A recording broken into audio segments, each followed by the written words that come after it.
Topic रहेगा मोहम्मद बिन तुगलक, क्योंकि गयासुद्दीन तुगलक के बाद उसका बेटा राजा बना मोहम्मद बिन तुगलक। इसी मोहम्मद बिन तुगलक को जोना खां बोला गया है।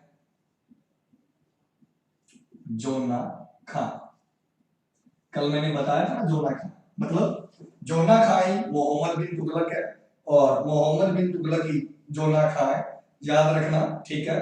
दोनों में कोई अंतर नहीं है। तो जोना खां क्या करता है, जोना खां जो है गयासुद्दीन तुगलक की हत्या करता है, प्लान बनाकर। वो कल मैं सारा बता चुका हूं, इसलिए उस पर मैं नहीं जाऊंगा। सीधा मैं आता हूं मोहम्मद बिन तुगलक, ठीक है। मोहम्मद बिन तुगलक के टाइम पीरियड की अगर बात की जाए तो इसका टाइम पीरियड रहा है 1325 से लेकर 1351 तक। क्लियर? 1325 से लेकर 1351 तक का इसका टाइम पीरियड रहा है, समय रहा है। आज का अपना नेक्स्ट जो 1 घंटा है इसी के ऊपर रहने वाला है। मोहम्मद बिन तुगलक की अगर बात की जाए तो इतिहास से हमें जानकारी मिलती है, इंफॉर्मेशन मिलती है कि मोहम्मद बिन तुगलक का राज तिलक बलबन के महल में हुआ था। बलबन आप सभी को पता ही होगा कौन था, ठीक है, गुलाम वंश से था, याद आ गया होगा। तो मोहम्मद बिन तुगलक, ठीक है बेटा, मोहम्मद बिन तुगलक, एमबीटी लिख रहा हूं। इतिहास से जानकारी मिलती है, इंफॉर्मेशन मिलती है कि मोहम्मद बिन तुगलक का राज तिलक किसके महल में हुआ था, बलबन के महल में हुआ था, ठीक है। याद रखना, मोहम्मद बिन तुगलक इंडियन हिस्ट्री, भारतीय इतिहास का सबसे पढ़ा लिखा राजा था, सबसे पढ़ा लिखा राजा। अगर आपको कभी क्वेश्चन आ जाए कि इंडियन हिस्ट्री में, भारतीय इतिहास में सबसे पढ़ा लिखा राजा कौन था, तो मोहम्मद बिन तुगलक था। लेकिन इसे इंडियन हिस्ट्री में, भारतीय इतिहास में पढ़ा लिखा लेकिन मूर्ख राजा कहा गया है। पढ़ा लिखा लेकिन मूर्ख, ये आप सभी को पता होगा, ठीक है। आगे बात समझिए, लेकिन ऐसा क्यों कहा गया है, ऐसा क्यों कहा गया है, आज सारी कहानी आपको बताऊंगा, उससे आपको क्लियर हो जाएगा। इंडियन हिस्ट्री का सबसे पढ़ा लिखा लेकिन मूर्ख राजा किसे कहा गया है, मोहम्मद बिन तुगलक को कहा गया है। इसका राज तिलक कहां पर हुआ था, बलबन के महल में हुआ था। क्लियर है? आशा करता हूं यहां तक क्लियर होगा। अब आगे बढ़ते हैं। इंडियन हिस्ट्री में हमें जानकारी मिलती है, उल्लेख मिलता है या इंफॉर्मेशन मिलती है कि मोहम्मद बिन तुगलक के दरबार में सबसे ज्यादा हिंदू थे। मतलब इसने अपने दरबारियों में सबसे ज्यादा जगह किसको दी, हिंदुओं को दी। इसके सबसे ज्यादा जो दरबारी थे वो कौन थे, हिंदू थे।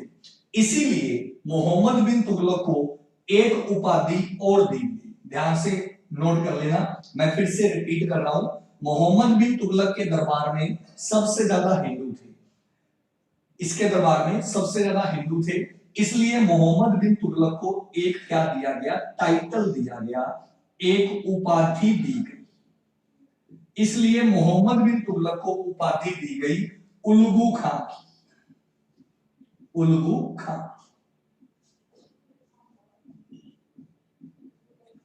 उल्गू खां, क्लियर? इसके दरबार में सबसे ज्यादा हिंदू थे, इसलिए इसे किसकी उपाधि दी गई, उल्गू खां की उपाधि दी गई। क्लियर है? ठीक है, आगे बढ़ते हैं। एक इतिहासकार हुए वेस्ट से, यानी कि पश्चिम से, वेस्ट यानी कि जो यूरोपियन कंट्री है, उन्हीं इतिहासकारों में, उन्हीं हिस्टोरियन में नाम आता है एडवर्ड। एडवर्ड, याद रखना, एक इतिहासकार हुए जिनका क्या नाम है, एडवर्ड। एडवर्ड ने अपनी किताब में, एडवर्ड ने अपनी किताब में मोहम्मद बिन तुगलक को लिखा है अमीरों का राजकुमार। अमीरों का राजकुमार, यानी कि जो रिच पीपल है उनका प्रिंस बोला है। अगर आपको कोई प्रश्न आ जाए कि किस इतिहासकार ने मोहम्मद बिन तुगलक को, मोहम्मद बिन तुगलक को अमीरों का राजकुमार कहा है, तो याद रखना, अमीरों का राजकुमार एडवर्ड ने कहा है। अमीरों का राजकुमार किसने कहा है, एडवर्ड ने कहा है। ऐसा क्यों कहा है, इसके पीछे की कहानी मैं आपको बताता हूं, ठीक है। क्योंकि आपने स्टार्टिंग में पढ़ा है कि इसे बोला गया है पढ़ा लिखा लेकिन मूर्ख राजा। कारण ये है, ठीक है, क्योंकि इसकी किस्मत क्या तो बेचारे की बुरी थी।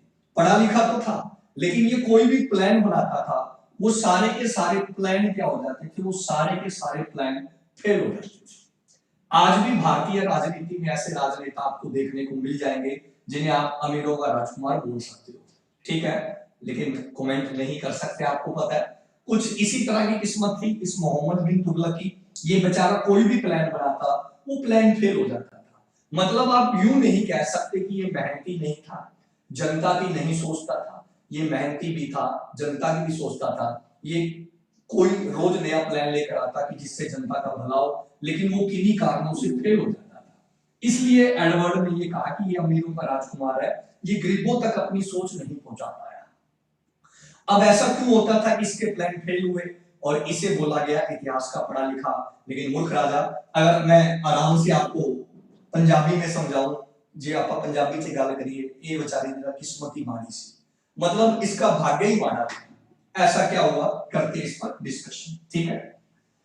हमें इतिहास में जानकारी मिलती है कि मोहम्मद बिन तुगलक का जो राज था, जो मोहम्मद बिन तुगलक की डायनेस्टी थी, वो टोटल 23 स्टेट्स में बटी हुई थी, 23 राज्यों में। क्लियर। मोहम्मद बिन तुगलक का राज कितने राज्यों में बटा हुआ था, 23 स्टेट्स में डिवाइड था, 23 राज्यों में बटा हुआ था। इसी मोहम्मद बिन तुगलक के दरबार में, ध्यान से नोट करना, इसी मोहम्मद बिन तुगलक के दरबार में अफ्रीका से, इस मोहम्मद बिन तुगलक के दरबार से अफ्रीका से एक यात्री आया था और उस यात्री का नाम था Ibn Battuta. Ibn Battuta. Clear. तो मैंने आपको बताया था ना इब्न बतूता के बारे में हम आगे जाकर डिस्कशन करेंगे, ठीक है। इब्न बतूता, तो इब्न बतूता कहां से आया था, अफ्रीका से आया था। किसके दरबार में आया था, मोहम्मद बिन तुगलक के दरबार में आया था इब्न बतूता। क्लियर है। कब आया, 1333 में आया था। कब आया था, 1333 में आया था। क्लियर है। 1333 में आया, किसके दरबार में आया, मोहम्मद बिन तुगलक के दरबार में आया। 1333 से लेकर कब तक रहा, 1342 तक रहा। अफ्रीका से आया, कौन आया, इब्न बतूता आया। कब आया, 1333 में आया। कब तक रहा, 1342 तक रहा। 1342 के बाद मोहम्मद बिन तुगलक ने इब्न बतूता को चाइना भेज दिया था अपना एम्बेसडर बनाकर। कहां भेज दिया था, चाइना भेज दिया था अपना एम्बेसडर बनाकर। इब्न बतूता ने कौन कौन सी किताबें लिखी है, ये लास्ट लेक्चर्स में मैं आपको बता चुका हूं, इसलिए मैं रिवाइज नहीं करूंगा। तो इतना याद रखना, टोटल स्टेट 23 थी। इब्न बतूता कहां से आया, अफ्रीका से आया। किसके दरबार में आया, मोहम्मद बिन तुगलक के दरबार में आया। कब आया, 1333 में आया।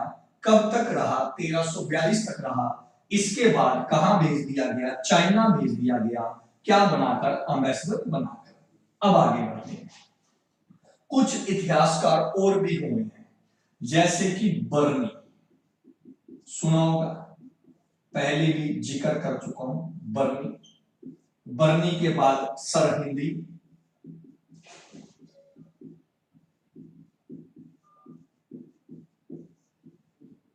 सरहिंदी, सरहिंदी के बाद निजामुद्दीन,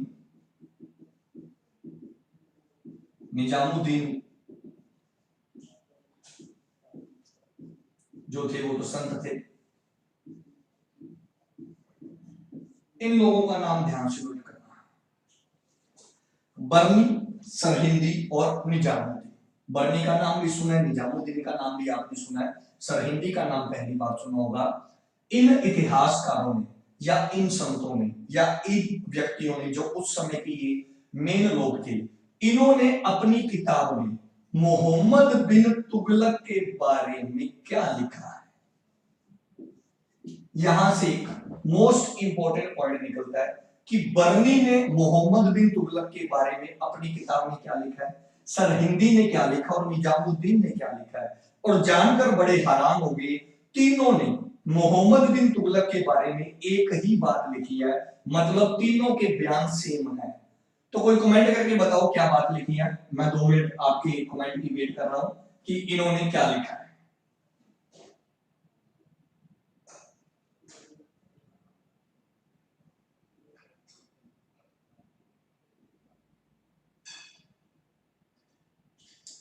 तो कमेंट करके बताओ, मैं आपका मैसेज पढ़ रहा हूं, क्या लिखा है इन्होंने।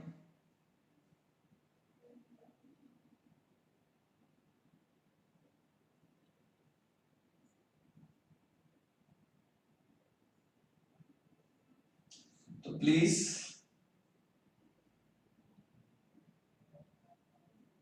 इन तीनों ने एक ही बयान दिया है, सेम ही बयान दिया है। दीपूमान सती प्रथा को रोकने की कोशिश की, बिल्कुल सही बात है।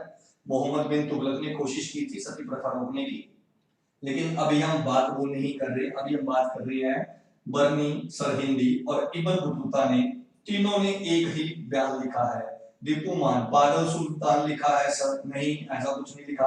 पागल तो इसे हर कोई बोलता है। तो प्लीज जल्दी कमेंट करके बताओ यस या नो।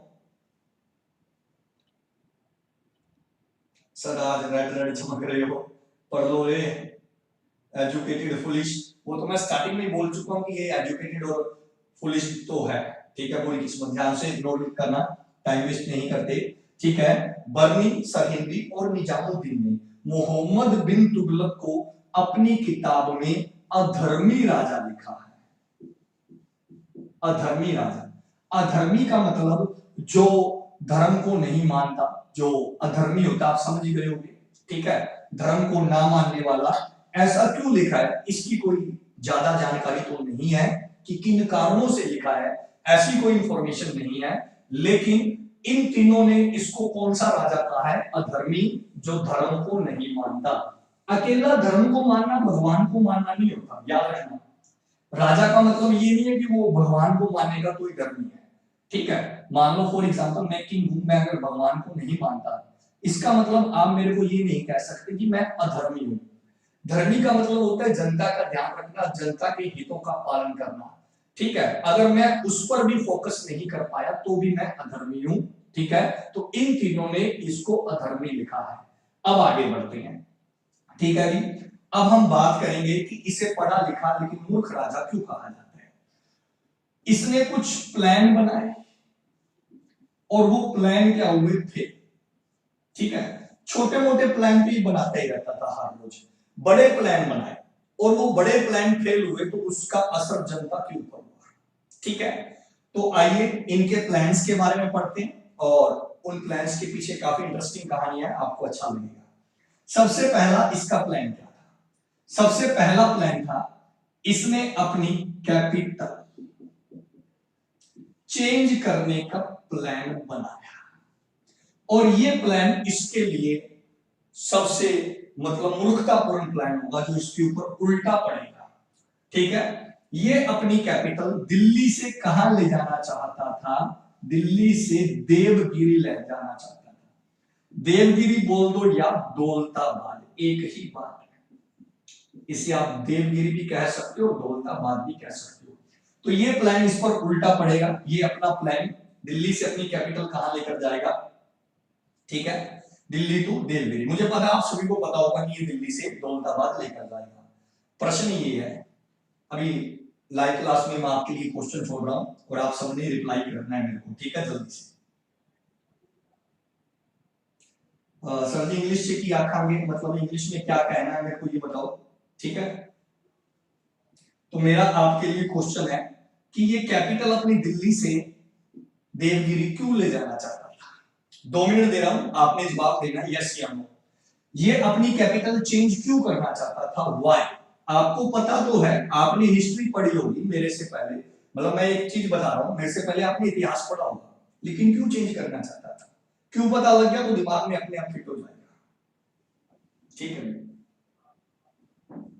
देवगिरी कह दो, देवगिरी कह दो, दौलताबाद कह दो, ये एक ही नाम है, इतना कंफ्यूज ना हुआ करो। ठीक है, देवगिरी कह दो या देवगिरी कह दो, कुल मिला के ये महाराष्ट्र में है, ठीक है।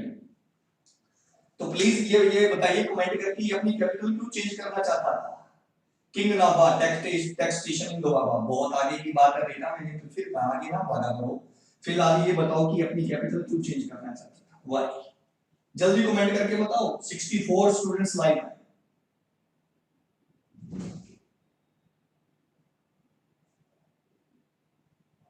नहीं, अभी तक किसी बच्चे का रिप्लाई नहीं आया। उठे रूल होल्ड कर नहीं, अभी किसी का रिप्लाई नहीं आया बच्चों। मैंने इसीलिए कहा आपसे कि आप आगे मत भागा करो, ठीक है, आप आगे मत भागा करो।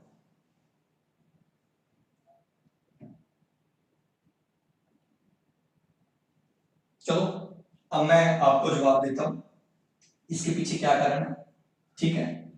अब आपने कमेंट नहीं करने, कमेंट के लिए रुक जाओ 2 मिनट। नो सर नहीं पढ़ा, ध्यान से सुनो क्या कहानी थी। इसने अपनी कैपिटल क्यों चेंज की, बड़ी इंटरेस्टिंग कहानी है, 5 मिनट लगेंगे, कहानी को सुनो, दिमाग में फिट हो जाएगा। ये छोटे मोटे रूल रोज बनाता था, ठीक है, जैसे कि इन दिनों में बन ही रहे हैं, छोटे मोटे रूल रोज बन रहे हैं, ठीक है भी। और जनता इसके रूल से क्या होगी, परेशान होगी, जनता इसके रूल से क्या होगी, परेशान, ठीक है। अब सीधी सी बात है, ये रोज नया फरमान निकाल देता था, जनता इसके रूल से परेशान होगी। तो जनता ने क्या किया, पब्लिक ने क्या किया, ठीक है जी, आगे बात समझ में। पब्लिक इसे चिट्ठियां लिखने लगी, लेटर।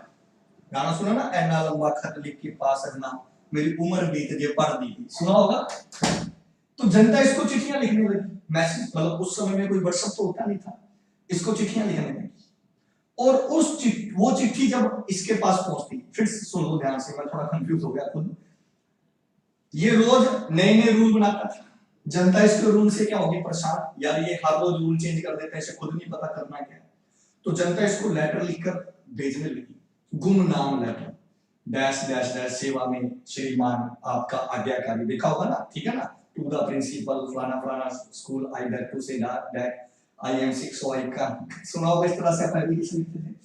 लेकिन वो जो लेटर लिखा जाता था, उस लेटर में जनता इससे गंदी गंदी गालियां लिखने लगी, गंदी गंदी गालियां। और पंजाब वालों को तो पता ही है, पंजाब वाले तो गालियां में क्षमा चाहूंगा, अपने तो गाली जो वो हेल्पिंग वर्ब के तौर पर यूज होती है, ठीक है। कौन कौन सी, ये मत कह देना कि सर यहाँ पर निकाल के दिखाओ 2-4 गालियां, ठीक है, ऐसी आप मेरे से कोई डिमांड मत रख देना, ठीक है। आगे बात समझ में, तो कहीं क्या तो सर गालियां निकाल के दिखाओ आप। तो जनता इसको गालियां देती थी, भयंकर भयंकर गालियां देती, समझ गए हो गया, समझदार, कहां से शुरू होती और कहां तक, परेशान हो जाता। नाम कोई नीचे लिखता नहीं, नाम लिख देना तो अगला मरना था। इस तरह से चिट्ठियों के ढेर लग गए इसके पास। अब भी मोहम्मद बिन तुगलक भी क्या हो गया, परेशान हो गया, कहता यार ये जनता मेरे को रोज क्या निकालती है, गालियां निकालती है, अब इस जनता को मैंने सबक सिखाना है। समझ में आ गई बात क्या? तो जनता से बदला लेने के लिए, क्योंकि जनता इसे चिट्ठियों में क्या देती थी, गालियां देती थी, जनता से बदला लेने के लिए इसने डिसीजन लिया कि मैं अपनी कैपिटल क्या कर दूंगा, चेंज कर दूंगा, इससे जनता को क्या होगी, परेशानी होगी। तो इसने फरमान निकाल दिया कि सारे जने तैयार हो जाओ, और सभी जनों ने दिल्ली छोड़कर कहा जाना है, देवगिरी जाना है, और कोई बहाना नहीं लगाएगा, सभी को ट्रांसफर है, सभी की ट्रांसफर हो रहा है। अब देखो सोचने वाली बात है, आपका कहीं पर घर सेट है, कहीं आपकी पूरी सेटिंग है, अपना बिजनेस है, फैमिली है, और अचानक आपको कह दिया जाए ये शहर छोड़ना, कितना मुश्किल हो जाएगा। तो जनता को परेशान करने के लिए, क्लियर, इसने क्या किया, ये ऑर्डर निकाला, ठीक है, रख लो याद। कब निकाला ये ऑर्डर, कहा जाता है 1327। तो यहां तक किस किस को क्लियर है, एक बार कमेंट करके बता दो कि सर हाँ, यहां तक की कहानी क्लियर है, ठीक है, एक बार कमेंट करके बता दो। कई बच्चे कह रहे हैं सर साउंड ठीक है, ज्यादा सीरियस ना हो।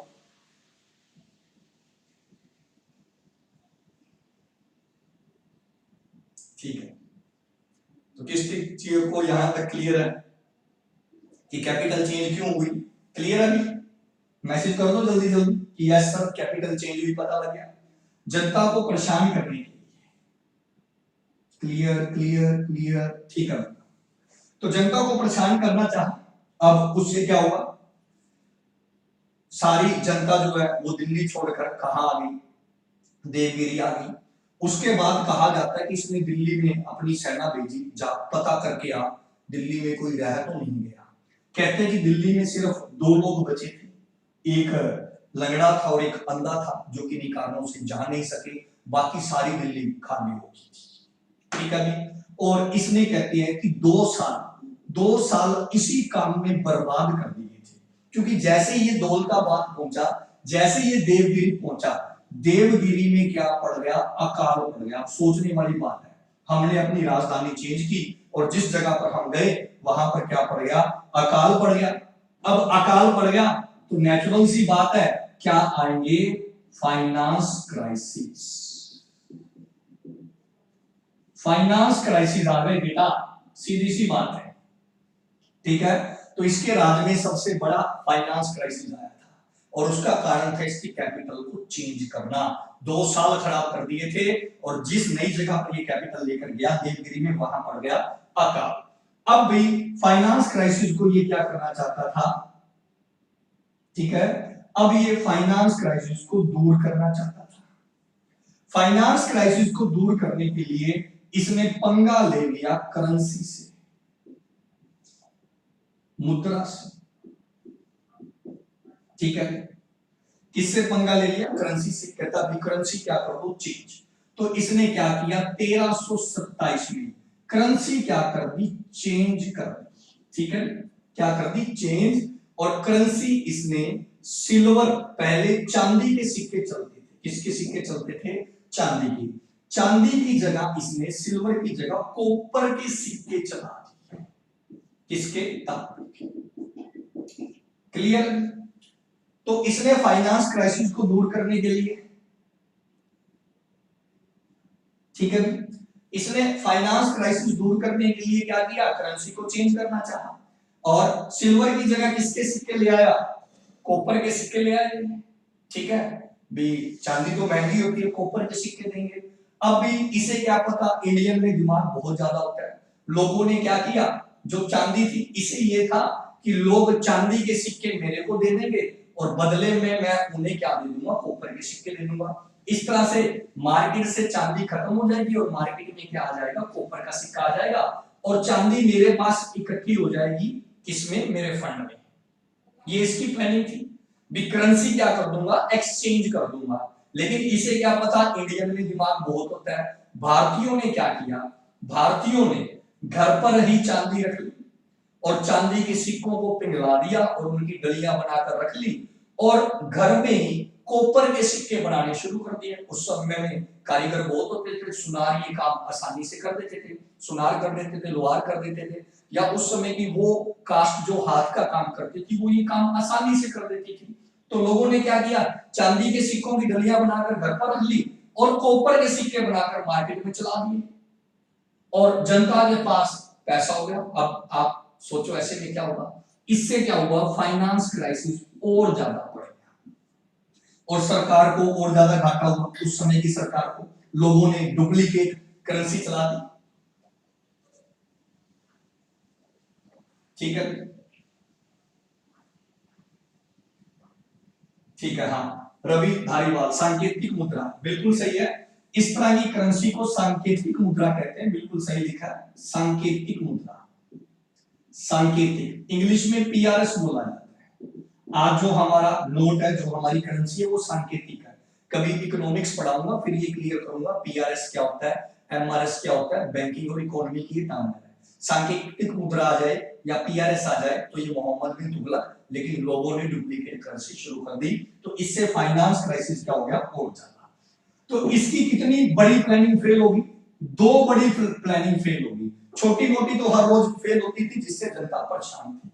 अब भी पैसों की क्या होगी? कमी। अब सोचने वाली बात है, ये तीसरा डिसीजन लेगा।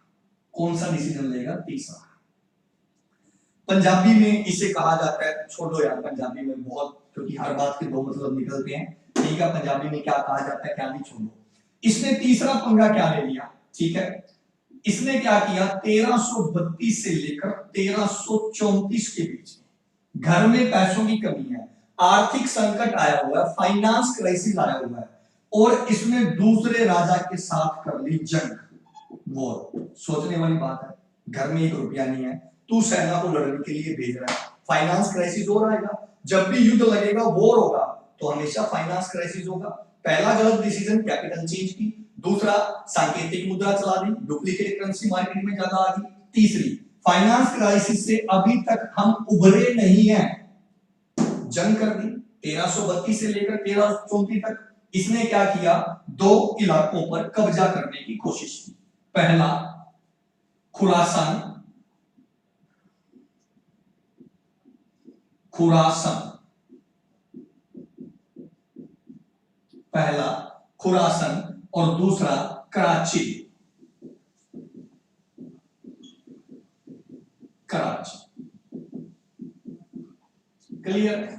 तो तीसरा पंगा इसने ये कर लिया। अब इससे फाइनेंस क्राइसिस क्या हो गई, और बढ़ गई। ठीक है, किस किस को ये इसके 3 डिसीजन पता लग गया। पहला, कैपिटल चेंज। दूसरी, पीआरएस सिस्टम लेकर आया, करेंसी चेंज की, डुप्लीकेट करेंसी मार्केट में आ गई। अभी हम फाइनेंस क्राइसिस से ऊपर नहीं उठे, इसने 2 जगह अटैक कर दिया। अब सेना को तो हथियार भी चाहिए, सैलरी भी चाहिए, सब कुछ चाहिए। इससे फाइनेंस क्राइसिस क्या हो गई, और ज्यादा। अब इसने एक दिमाग और लगाया। ठीक है, एक दिमाग और क्या लगाया वो मैं आपको बताता हूं। उससे पहले मैं थोड़ा सा बच्चों की कमेंट पढ़ लूं, बच्चे क्या कह रहे हैं। फेक करेंसी, हाँ 2 नंबर शुरू से होता था। अच्छा ठीक है,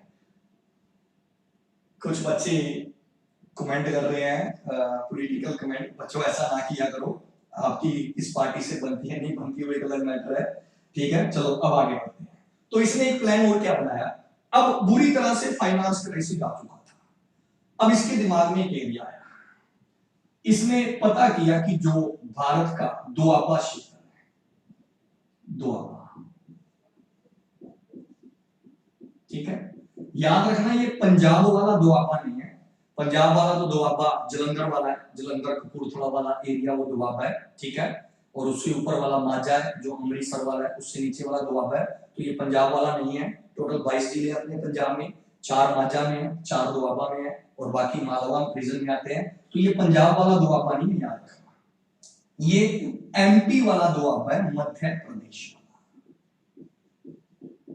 क्लियर है, एमपी वाला, मध्य प्रदेश वाला।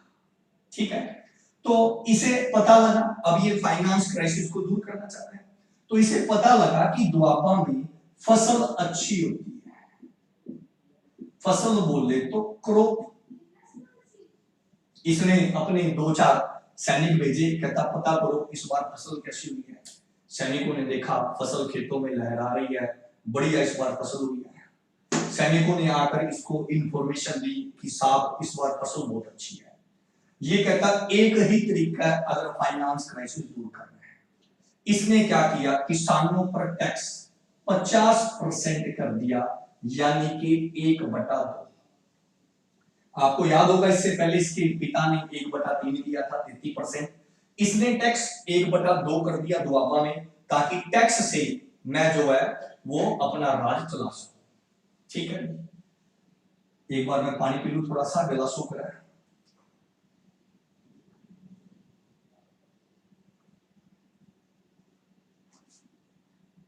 अब आगे जैसे ही इसने टैक्स 50% किया, इतिहास में डिटेल मिलती है, उल्लेख मिलता है कि भारी बरसात हो गई दोआबा क्षेत्र में, और भारी बरसात के कारण सारी की सारी फसल खराब हो गई, और इस क्षेत्र में पड़ा अकाल, भयंकर अकाल पड़ गया।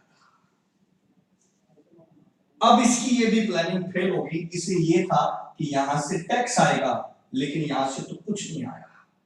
सुना होगा, ठीक है, बेचारा परेशान हो गया, भाई यहीं से मैंने टैक्स लेना था, कुछ नहीं आया। फिर इसने एक लास्ट हथकंडा अपनाया, इसने किसानों को गाइडलाइन दी कि आप फसल चेंज करके उगाओ। जैसे कि अपने करते हैं ना, एक बार कणक, एक बार चावल, गेहूं जोना, कणक जोना, कणक जोना, ठीक है। तो आप क्या करो, फसल चेंज करके उगाओ। लेकिन इसका फसल चेंज वाला भी प्लान क्या हो गया, फेल। और इसने लास्ट में कसम खा ली, इसने लास्ट में क्या कर ली, कसम खा ली, ठीक है। और एक जगह है स्वर्णगढ़ी, ध्यान से नोट करना, एक जगह है स्वर्णगढ़ी। जगह का क्या नाम है, स्वर्णगढ़ी। इतिहास में डिटेल मिलती है कि ये जब सारी घटनाएं होगी, इसकी सारी प्लानिंग फेल हो गई, भयंकर अकाल पड़ गया और फाइनेंस क्राइसिस बहुत ज्यादा आ गए, तो कहते हैं कि स्वर्णगढ़ी के पास जाकर इसने अपना डेरा बना लिया। दिल्ली से 100 किलोमीटर की दूरी पर यह बताया जाता है, गंगा नदी के किनारे। दिल्ली से 100 किलोमीटर की दूरी पर गंगा नदी के किनारे बताया जाता है, स्वर्णगढ़ी में इसने डेरा बना लिया और यहां ये अकेला रहने लगा। कहता भी मैं कुछ ज्ञान की प्राप्ति करूंगा। कहते हैं कि ये स्वर्णगढ़ी में अकेला 2.5 साल तक रहा था। 2.5 साल ये अकेला रहा, इसने कोई राज नहीं चलाया, जो होगा देखा जाएगा, दिमाग को फ्रेश करते हैं। और ये स्वर्णगढ़ी में कहा जाता है कि गंगा जल पीता था। बड़ी, क्योंकि मुस्लिम शासक था, 2 ही मुस्लिम राजा हुए जो गंगा जल पीते थे, एक मोहम्मद बिन तुगलक और दूसरा अकबर, ये दोनों गंगा जल पीते थे। स्वर्णगढ़ी रहा, 2.5 साल तक गंगा जल पिया और टेंशन मुक्त रहा, क्योंकि इसकी सारी प्लानिंग बेचारे की फेल हो गई। तो यहां तक किस किस को क्लियर है, कर दो एक बार कमेंट, फिर आगे बढ़ते हैं, ठीक है, ठीक है भी। तो बच्चों के कमेंट अच्छे आ रहे हैं, ठीक है।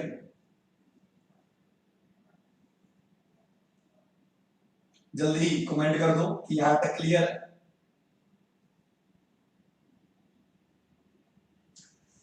तो यहां तक क्लियर है बच्चों, इसकी बैड प्लानिंग के कारण ये सारा कुछ हुआ। यस सर कर दो, फिर मैं आगे बढ़ता हूं और इसके बारे में कुछ और बातें आपको बताऊंगा। तो बहुत कुछ पढ़ा भी, एक बार कमेंट कर दो यस सर का।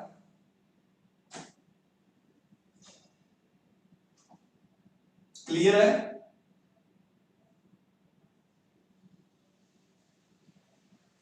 ओके, क्लियर है, क्लियर है, क्लियर है, क्लियर है, क्लियर है, yes sir, yes yes yes yes yes.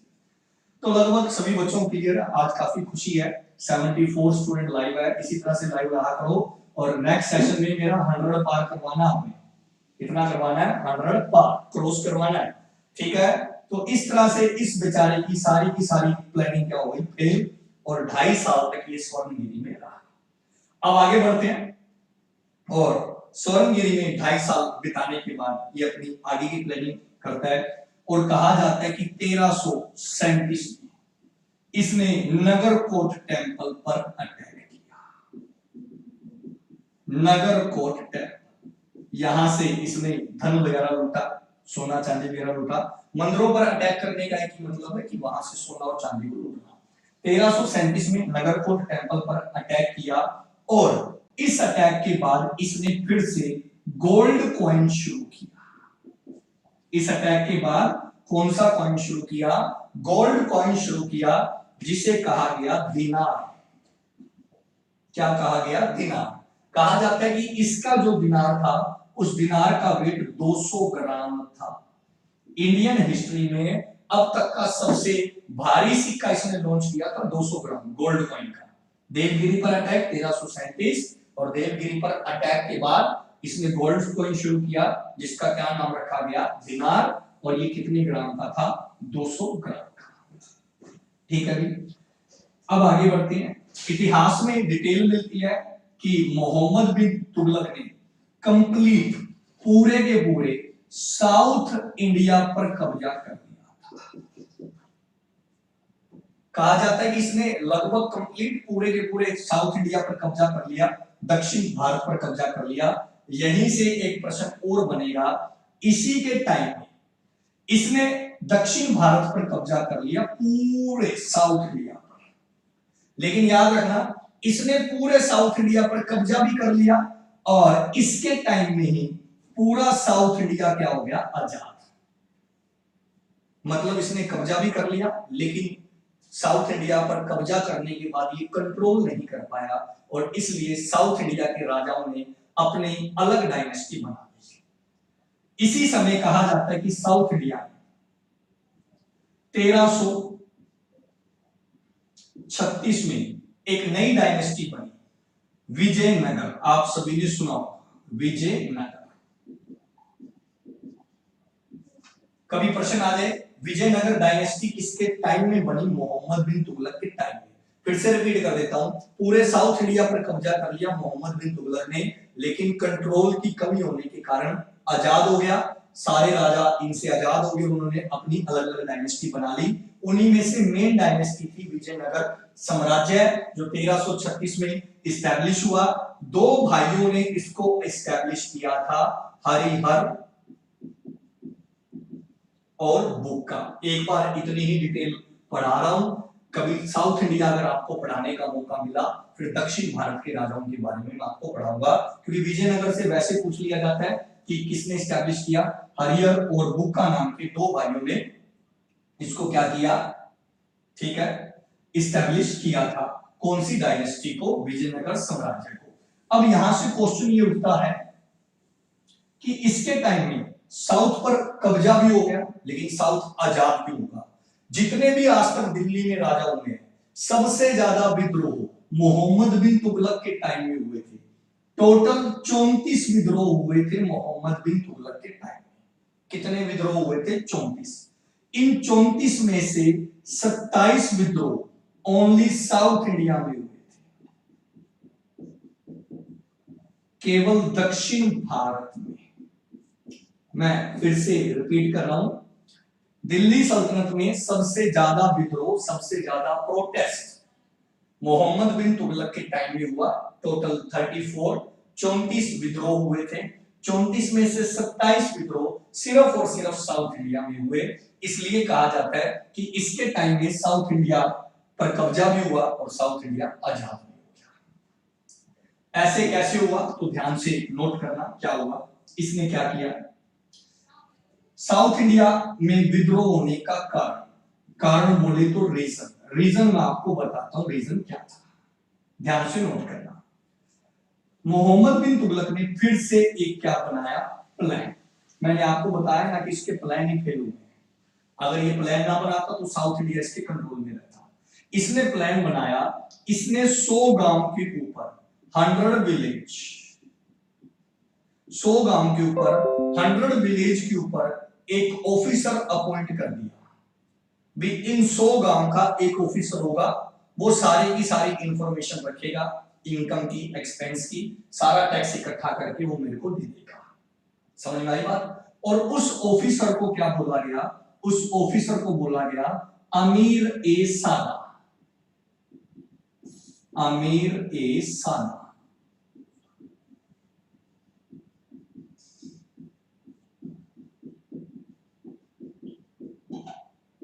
Clear? अमीर ए सादा रख लो भैया।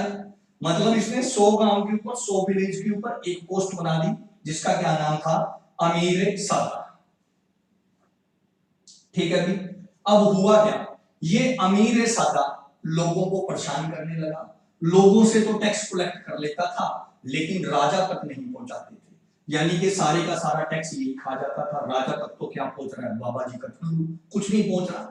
पहला कारण तो ये था। दूसरा, ये राजा की मर्जी के बिना लोगों को परेशान करता था, क्योंकि इस राजा ने सारी पावर इनको दे दी। अब जनता क्या होगी? परेशान। और परेशान जनता क्या करेगी? विद्रोह करेगी। तो ये कारण था दक्षिण भारत में सबसे ज्यादा विद्रोह होने का, अमीर सादा।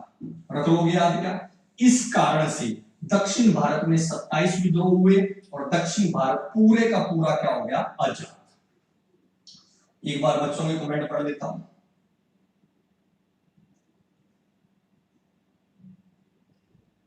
ठीक है भी। तो यहां तक आप सभी को समझ में आ गया होगा।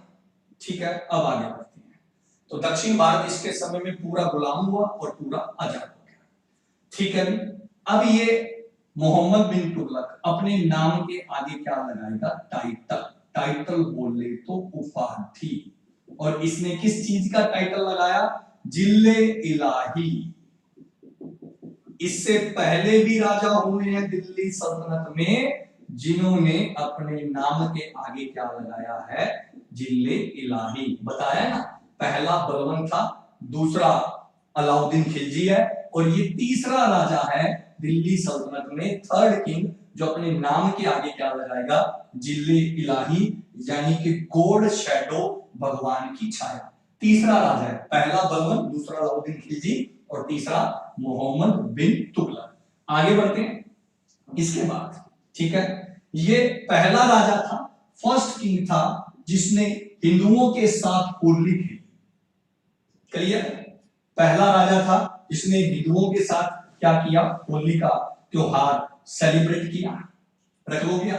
इसके बाद ये पहला किंग था जिसने बैलेंस शीट बनवाई थी इनकम और एक्सपेंस की।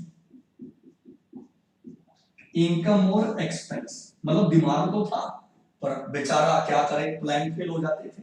इससे पहले कोई भी राजा इनकम और एक्सपेंस की बैलेंस शीट नहीं बनवाते थे, तो ये पहला राजा था जिसने इनकम और एक्सपेंस की बैलेंस शीट बनवाई और हिंदुओं के साथ ये होली खेला।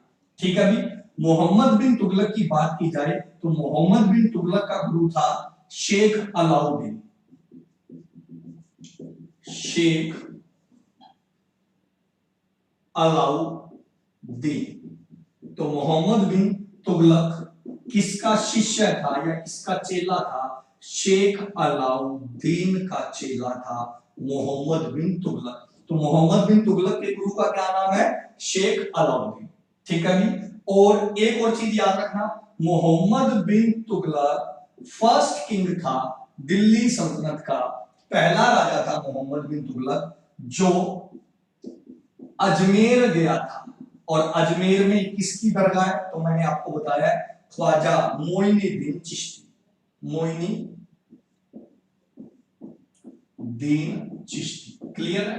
तो ये दिल्ली सल्तनत का पहला किंग था जो ख्वाजा मोइनुद्दीन चिश्ती की दरगाह पर गया। ख्वाजा मोइनुद्दीन चिश्ती कौन थे? बताया, मोहम्मद गोरी के गुरु थे। उनके मरने के बाद उनकी दरगाह अजमेर में बनवाई गई।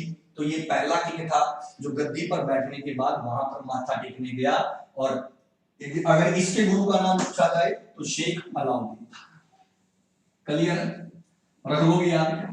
अब आगे बढ़ते हैं। ठीक है, तो एक दिन क्या होता है बेटा?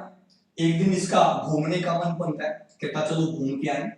कहता कहां घूम के आए? कहता सिंध घूम के आए। कहां घूम के आते? सिंध। सिंध आज कहां पर है? सिंध आज पाकिस्तान में है। ये सिंध घूमने जा रहा था। जब ये सिंध घूमने जा रहा था तो साथ इसका चाचे का बेटा था, चचेरा भाई, कजन। ठीक है, ध्यान से नोट करना। मोहम्मद बिन तुगलक कहां घूमने जा रहा था? सिंध। और जब ये सिंध घूमने गया तो अपने कजन को ले गया। कजन का क्या नाम था? कजन का नाम था फिरोज शाह तुगलक। कजन का नाम था। जैसे आप अपने कजन को नहीं कहते चल यार घूमने चलिए, तो ये सिंध घूमने गया और सिंध जाते समय अपने चाचा के बेटे को ले गया, कजन को, फिरोज शाह तुगलक को। कहा जाता है कि सिंध के पास एक जगह है ठट्टा।